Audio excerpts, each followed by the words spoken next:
ಅಂತ ಹೇಳಿ ಲೇ RSS ಈ ಪದ ಬಳಕೆ ಮಾಡಿರುವಂಥದ್ದು. ಇಷ್ಟು ಅಶ್ಲೀಲವಾದ ಪದವನ್ನು ಬಳಸಿ ಒಂದು ಹೆಣ್ಣು ಮಗಳ ಬಗ್ಗೆ ಅವೇದನಕಾರಿ ಹೇಳಿಕೆಯನ್ನು ಕೊಡ್ತಾ ಇರ್ಬೇಕಾದ್ರೆ ಕೂಡ ಸಭಾಧ್ಯಕ್ಷರು ನಗ್ತಾ ಇದ್ದಾರೆ ಅಂತಂದ್ರೆ ಸಭಾಧ್ಯಕ್ಷರ ಘನತೆಯಲ್ಲಿ ಹೋಗಿದೆ ಇವತ್ತು. ನಾನು ಕೂಡ ಆಗ್ರಹವನ್ನು ಮಾಡ್ತಾ ಇದ್ದೀನಿ,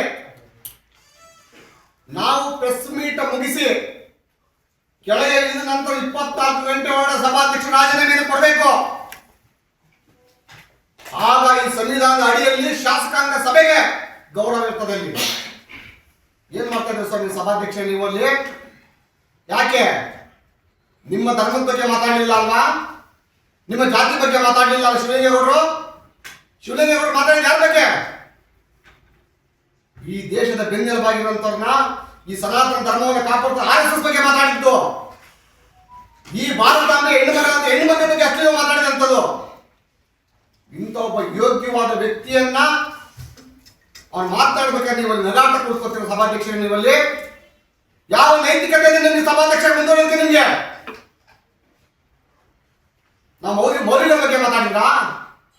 ಇಲ್ಲ ಬುರ್ಕಾಕ ಬಂದ್ರೆ ಹೆಣ್ಮಕ್ಳ ಬಗ್ಗೆ ಮಾತಾಡಿದ್ರ? ಇಲ್ಲ ಆದ್ರೆ ಪಾಕಿಸ್ತಾನದ ಬಗ್ಗೆ ಮಾತಾಡಿದ್ರ? ಯಾರ ಒಂದು ಪದ ಉಪಯೋಗಿಸಿ ನೀವಲ್ಲಿ ಅವತ್ತೇ ಹೊರಗಡೆ ಬಿಸಾಕ್ತಿದ್ರಿ. ನೀವಲ್ಲಿ ಸೀಟು ರವಿ ಬೆಳಗಾವಿ ಅಧಿವೇಶನದಲ್ಲಿ ಏನೋ ಮಾತಾಡಿಲ್ಲ ಅಂತ ಹೇಳಿ ಸ್ಪಷ್ಟೀಕರಣ ಸಿಗಲಿಲ್ಲ. ಯಾರ ಮೇಲೆ FIR ಮಾಡಿದ್ರಿ ನೀವಲ್ಲಿ? ಕಂಪ್ಲೇಂಟರ್ಸ್ ಯಾರು? ಸೋಮವಾರವಾಡಿಯಲ್ಲಿ ಸರ್ಕಾರ FIR ಮಾಡ್ಕೊತದಲ್ಲಿ ಸೀಟು ರವಿನ ರಾಜವರ್ಗದ ಬಂಧನ ಮಾಡೋದ ಕೆಲಸವನ್ನು ಮಾಡ್ತೀವಿ. ಅಲ್ಲಿ ಶಿವಲಿಂಗೇಗೌಡರು ಯಾಕೆ ಮಾಡಿಲ್ಲ? ಏನಾಗಿದೆ ಇವತ್ತು ನಿಮ್ಮ ಯೋಗ್ಯತೆಗೆ? ಇವತ್ತು ಕಾಂಗ್ರೆಸ್ ಪಕ್ಷ ಅಂತ, ನಾನು ಕೂಡ ಕಾಂಗ್ರೆಸ್ ಪಕ್ಷ ಇದು ಬಂದಂತ ವ್ಯಕ್ತಿ, ಗುಂಡೂರಾವ್ ಅಂತವ್ರನ್ನ, ದೇವರಾಜ ಅಂತವ್ರನ್ನ, SN ಕೃಷ್ಣ ಅಂತ ಮಹಾನ್ ನಾಯಕರು ಕೊಟ್ಟಂತ ಕಾಂಗ್ರೆಸ್ ಪಕ್ಷ ಅದು. ಎಲ್ಲಿವತ್ತು ನಿಮ್ಮ ಕಾಂಗ್ರೆಸ್ ಪಕ್ಷ ತತ್ವ ಸಿದ್ಧಾಂತ ಇವತ್ತು ನಿಮ್ಮ ರಾಶಿಗೆ ಶನಿ ಪರಮಾತ್ಮ ಎಂಟ್ರಿ ಆಗಿ ಆಯ್ತು. ನನ್ನ 2ನೇ ಹೆಸರೇ ಶನಿ ಪರಮಾತ್ಮ ಅಂತ. ಇಡೀ ನಿಮ್ಮ ಜಾತಕವನ್ನ ಎಳೆಯಾಗಿ ಬಿಚ್ಚಿಡ್ತೀನಿ ಶಿವಲಿಂಗೇಗೌಡ. ಗೌಡ್ರಿ ಅನ್ನೋ ಪದಕ್ಕೆ ಅರ್ಥ ಇಲ್ಲ ನಿಮಗೆ. ಮಿಸ್ಟರ್ ಶಿವಲಿಂಗೇಗೌಡ, ಒಂದೊಂದೇ ದಾಖಲೆಯನ್ನು ಬಿಡುಗಡೆ ಮಾಡ್ತೀನಿ ನಾನೀಗ.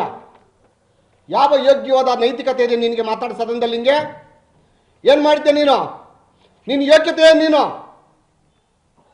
ಭಾರತೀಯ ಜನತಾ ಪಕ್ಷ ಅಧಿಕಾರದಲ್ಲಿದ್ದಾಗ, ಜಿಲ್ಲಾ ಉಸ್ತುವಾರಿ ಸಚಿವರು ಗೋಪಾಲಯ್ಯ ಇದ್ದಾಗ ಯಾರ ಕಾಲು ಬಂದು ಹಿಡಿದೆ ನೀನು? ಯಾರ ಕಾಲು ಬಂದು ಹಿಡಿದೆ? ಗೋಪಾಲಯ್ಯ ಯಾರ ಚೇಂಬರಲ್ಲಿ? ನನ್ನ ಹತ್ರ ಬರಲಿಲ್ವಾ ನೀನು? ಏನಾಗಿತ್ತು ನಿನಗೆ? ನೀನು ಸರ್ಕಾರಿ ಪಾರ್ಕನ್ನು ಕಬಳಿಸಿ ನೀನು ಆ ಜಾಗದಲ್ಲಿ ಮನೆಯನ್ನು ಕಟ್ಟೆ ನೀನು. ರೋಹಿಣಿ ಸಿಂಧೂರಿ ಅವರು ಜಿಲ್ಲಾಧಿಕಾರಿಯಾಗಿದ್ದಾಗ ನೇರವಾಗಿ ಯಾವ ದೊಡ್ಡ ಬೆದರಿಕೆಗೆ ಎದುರದೆ ನೇರವಾಗಿ ರಿಪೋರ್ಟ್ ಹಾಕಿದ್ರು. ನೀನು ಒಬ್ಬ ಜಮೀನು ಆಸ್ತಿಯ ಕಳ್ಳ ಅಂತ ಬರೆದ್ರು ನಿನ್ನ ಆದೇಶದಲ್ಲಿ.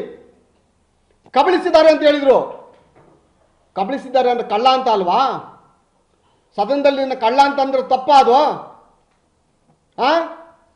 ನಿನ್ನ ಆಸ್ತಿಯನ್ನ ನೀನು ಯಾವಾಗ ಸರ್ಕಾರಿ ಪಾರ್ಕನ್ನು ಒತ್ತುವರಿ ಮಾಡಿ, ನೀನು ಒತ್ತುವರಿಯೆಲ್ಲ ಕಬಳಿಸಿಯೇ ಆ ಆಸ್ತಿಯನ್ನು ನಿನ್ನ ಬೇನಾಮಿ ಹೆಸರಿಗೆ ಮಾಡ್ಕೊಂಡ ಅಂತೇಳಿ ನಿನ್ನ ವಿರುದ್ಧವಾಗಿ ಭೂ ಕಬಳಿಕೆ ನ್ಯಾಯಾಲಯದಲ್ಲಿ ಕೇಸನ್ನು ಫೈಲ್ ಮಾಡಿದಾಗ ನಾನೇ ರೆಸ್ಪಾಂಡೆಂಟ್ ಅಡ್ವೊಕೇಟ್. ನಾನು ಏನಾಯ್ತು ಅವತ್ತು ಹೇಳ್ರಿ ಶಿವಲಿಂಗೇಗೌಡ್ರೆ?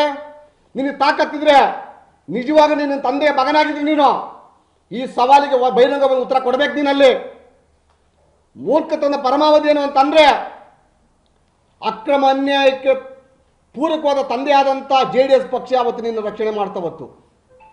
ಇದೇ ಕುಮಾರಸ್ವಾಮಿ ಅವರು ಮಾಡಿದಂಥ ಒಂದು ತಪ್ಪು, ಅವರ ಕ್ಯಾಬಿನೆಟ್ ಸಚಿವ ಸಂಪುಟದಲ್ಲಿ ಮಡಗಿ ಬದಲಿ ನಿವೇಶನವನ್ನು ಕೊಡಬಹುದು ಅಂತೇಳಿ ಒಂದು ರೆಸಲ್ಯೂಷನ್ ಪಾಸ್ ಮಾಡಿದ್ರು. ಶಿವಲಿಂಗೇಗೌಡ್ರೆ, ಜೂನ್ ತಿಂಗಳಲ್ಲಿ ನೀನು ಅಧಿಕಾರ ಬಂದ MLA ಆಗಿದ್ದಲ್ಲ, ನೀನು ಊಟ ಕಮಿಷನ್ 3 ಕೋಟಿ ರೂಪಾಯಿ ಲಂಚವಾಗಿ ತಗೊಂಡಿದ್ಯಾ. ನೀನು ರೆಕಾರ್ಡ್ ಆಗ್ಲಿಲ್ಲ. 3 ಕೋಟಿ ರೂಪಾಯಿ ಲಂಚವಾಗಿ ನೀನು 3 ಕೋಟಿಗೂ ಅಧಿಕವಾಗಿ ನಿನ್ನ ವರ್ಗಾವಣೆ ಮಾಡಿಸ್ಕೊಡ್ತೀನಿ ಅಂತ ಹೇಳಿ ಮಾಡಿಸ್ಕೊಡ್ಲಿಲ್ಲ. ತಿರುಗಿ ಬಿದ್ದಾಗ ಏನ್ ಹೇಳಿದೆ ನೀನು?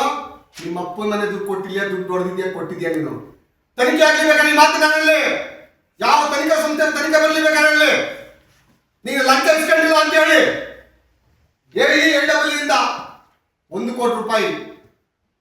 ಮತ್ತೆ ಎಇಗಳಿಗೆ ಜೆಇಗಳಿಗೆ 10 ಲಕ್ಷ ರೂಪಾಯಿ, ಎಕ್ಸಿಕ್ಯೂಟಿವ್ ಇಂಜಿನಿಯರ್ಗೆ 50 ಲಕ್ಷ ರೂಪಾಯಿ ದುಡ್ಡನ್ನ ಆ ಟೈಮಲ್ಲಿ ಲಂಚ ತಗೊಂಡಿರುವ ಜೂನ್ ತಿಂಗಳಲ್ಲಿ. ದಾಖಲೆ ಬೇಕಾ? ಯಾವ ತನಿಖಾ ಸಂಸ್ಥೆ ಪತ್ರ ಬರೆಯೋದು ಮುಂದೆ ಇಲ್ಲಿ ಇವನೊಬ್ಬ ಭ್ರಷ್ಟ ದುಡ್ಡಿಸ್ಕೊಂಡು ನಾನು ಹಾಕಿ ಕೊಡ್ತೀನಿ ಇವನಿಗೆ ಇವನ. ಇಂಥ ಒಬ್ಬ ಯೋಗ್ಯವಾದ ರಾಜಕಾರಣಿಯನ್ನ ಅಯೋಗ್ಯ ಅಂತ ಹೇಳ್ಬೇಕು, ಯೋಗ್ಯ ಅಂತ ಹೇಳ್ಬೇಕು ಸಾಧನದಲ್ಲಿ.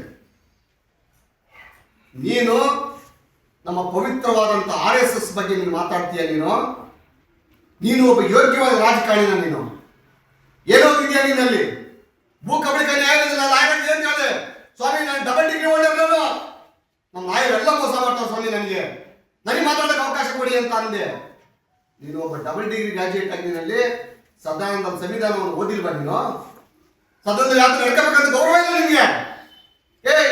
ಕೆಲವು ಕೊಚ್ಚ ರಾಜಕಾರಣಿಗಳಿರ್ಬೋದು, ನೀವು ಕ್ಷಮಿಸ್ಬೋದು, ನಾವು ನಿಮ್ಗೆ ಕ್ಷಮಿಸಲ್ಲ. ಇನ್ನ ನೀನು ಬೆಳೆದು ಯಾರೋ ಗಡಿ ಬೆಳೆದು ಬಂದಿರ್ಬೋದು. ಇಲ್ಲಿ ನಾನು ಕಾಂಗ್ರೆಸ್ ಬಗ್ಗೆ ಅವರು ಮಾತಾಡ್ತಾ ಇಲ್ಲ. ಈ ದೇಶದ ಸ್ವಾತಂತ್ರ್ಯ ಬಗ್ಗೆ ಅವ್ರದ್ದು ಕೂಡ ಕೊಡುಗೆ ಇದೆ. ಆ ಕಾಂಗ್ರೆಸ್ ಪಕ್ಷದಲ್ಲಿ ಮಹಾನ್ ನಾಯಕರು ಬಂದು ಬೆಳೆದಿದ್ದಾರೆ. ಇವತ್ತಲ್ಲಿ ದೇವರಾಜ ಅರಸು ಅಂತ ಪುಣ್ಯಾತ್ಮರು, ಗುಂಡೂರಾವ್ ಅಂತವರು, ಎಷ್ಟೋ ದೀನ ದಲಿತರಿಗೆ ಇವತ್ತು ಮಾರ್ಗದರ್ಶಕ ಬದುಕಿಯಾರ. ಇವತ್ತು ಎಸ್.ಎಂ. ಕೃಷ್ಣ ಅಂತ ಮಹಾನ್ ನಾಯಕರು ಆಗ್ತಕ್ಕಂಥವನೇ, ಒಂದು ಧರ್ಮವನ್ನು ಆಗ್ತಕ್ಕಂಥವನೇ. ಇಡೀ ದೇಶದ ಸಂವಿಧಾನದ ದೇವಸ್ಥಾನವಾದಂತ ಇವತ್ತು ಸದನದಲ್ಲಿ ಇವತ್ತು ಅಂತ ಅಶ್ಲೀಲ ಪದ ಉಪಯೋಗಿಸಿ ಕೂಡ ನೀವು ಅಲ್ಲಿ ಕೇಕೆ ಹಾಕ್ತೀರಾ ಅಂತ ನಿಮ್ಗೆ ಅಲ್ಲಿ ನಿಮ್ಗೆ ಯಾವ ನೈತಿಕತೆ ಇದೆ, ಯಾವ ಮೌಲ್ಯ ಇದೆ ನಿಮ್ಗೆ ಅಲ್ಲಿ? ಬಹಳ ನೋವಿನ ಸಂಗತಿ ಇದು. ಮನೆ ಶಿವಲಿಂಗೇಗೌಡ್ರೆ, ಇದು ಸದನದಲ್ಲಿ ನಡೆದಂತ ವಿಚಾರಕ್ಕೆ ಎಚ್ಚರಿಕೆಯನ್ನು ಕೊಡ್ತಾ ಇದ್ದೀನಿ ನಾನು ನಿಮ್ಗೆ. ನಿಮ್ಮ ಹಣೆ ಬರವನ್ನ 10 ನಿಮಿಷ ಎಳೆಯಾಗಿ ಬಿಚ್ಚಿರ್ತೀನಿ. ಈಗ ನೀವು ಯಾರು? ನಿಮ್ಮ ತರ ನಾನು ಅಯೋಗ್ಯ, ಲೋಫರು, ಲಫಂಗ, ಇಡಿಯಟ್ಟು, ಬೇರೆ ಬೇರೆ ಪದ ಬಳಸಿದ್ರಲ್ಲ ಆ ಪದ ಬಳಸಲ್ಲ. ಈ ದಾಖಲೆ ಬಿಡುಗಡೆ ಮಾಡಿದ್ರೆ ನೀವು ಯಾವ ಪದಕ್ಕೆ ಸೂಕ್ಷ್ಮವಾಗಿ ನೀವು ಸೂಕ್ತವಾಗ್ತೀರ ಅಂತ ಗೊತ್ತಾಗ್ತದೆ. ಶಿವಲಿಂಗೇಗೌಡ್ರೆ, ನಿಮ್ಮ ರಾಶಿಗೆ ನಾನು ಎಂಟ್ರಿ ಆಗಿದ್ದೀನಿ ನಿನ್ನ ಮೇಲೆ. ರೇವಣಿ ಕೆತ್ತಿಂದ ನಿಮ್ಮ ರಾಶಿಗೆ ಶನಿ ಪರಮಾತ್ಮ ಎಂಟ್ರಿ ಆಗಿ ನಾನು 2ನೇ ಹೆಸರೇ ಶನಿ ಪರಮಾತ್ಮ ಅಂತ. ಇಡೀ ನಿಮ್ಮ ಜಾತಕವನ್ನ ಎಳೆಯಾಗಿ ಬಿಚ್ಚಿರ್ತೀರಿ ಶಿವಲಿಂಗೇಗೌಡ. ಗೌಡ್ರಿ ಅನ್ನೋ ಪದಕ್ಕೆ ಅರ್ಥ ಇಲ್ಲ ನಿಮ್ಗೆ. ಮಿಸ್ಟರ್ ಶಿವಲಿಂಗೇಗೌಡ, ಒಂದೊಂದೇ ದಾಖಲೆಯನ್ನು ಬಿಡುಗಡೆ ಮಾಡ್ತೀನಿ ನಾನೀಗ. ಯಾವ ಯೋಗ್ಯವಾದ ನೈತಿಕತೆ ಇದೆ ನಿನ್ಗೆ ಮಾತಾಡ್ಸೋದ್ರಿಂದ? ನಿನ್ಗೆ ಏನ್ ಮಾಡಿದ್ದೆ ನೀನು ಯೋಗ್ಯತೆ ನೀನು? ಭಾರತೀಯ ಜನತಾ ಪಕ್ಷ ಅಧಿಕಾರದಲ್ಲಿದ್ದಾಗ, ಜಿಲ್ಲಾ ಉಸ್ತುವಾರಿ ಸಚಿವರು ಗೋಪಾಲಯ್ಯ ಇದ್ದಾಗ ಯಾರ ಕಾಲ್ ಬಂದಿದ್ದೆ ನೀನು? ಯಾರ ಕಾಲ್ ಬಂದಿದ್ದೆ? ಗೋಪಾಲಯ್ಯ ಚೇಂಬರ್ ಅಲ್ಲಿ ನನ್ನ ಹತ್ರ ಬರ್ಲಿಲ್ವ ನೀನು? ಏನಾಗಿತ್ತು ನಿಂಗೆ? ನೀನು ಸರ್ಕಾರಿ ಪಾರ್ಕನ್ನು ಕಬಳಿಸಿ ನೀನು ಆ ಜಾಗದಲ್ಲಿ ಮನೆಯನ್ನು ಕಟ್ಟಿ ನೀನು. ರೋಹಿಣಿ ಸಿಂಧೂರಿ ಅವರು ಜಿಲ್ಲಾಧಿಕಾರಿ ಆಗಿದ್ದಾಗ ನೇರವಾಗಿ ಯಾವ ದೊಡ್ಡ ಬೆದರಿಕೆಗೆ ಎದುರದೆ ನೇರವಾಗಿ ರಿಪೋರ್ಟ್ ಹಾಕಿದ್ರು. ನೀನು ಒಬ್ಬ ಜಮೀನ ಆಸ್ತಿಯ ಕಳ್ಳ ಅಂತ ಬರೆದ್ರು ಆದೇಶದಲ್ಲಿ.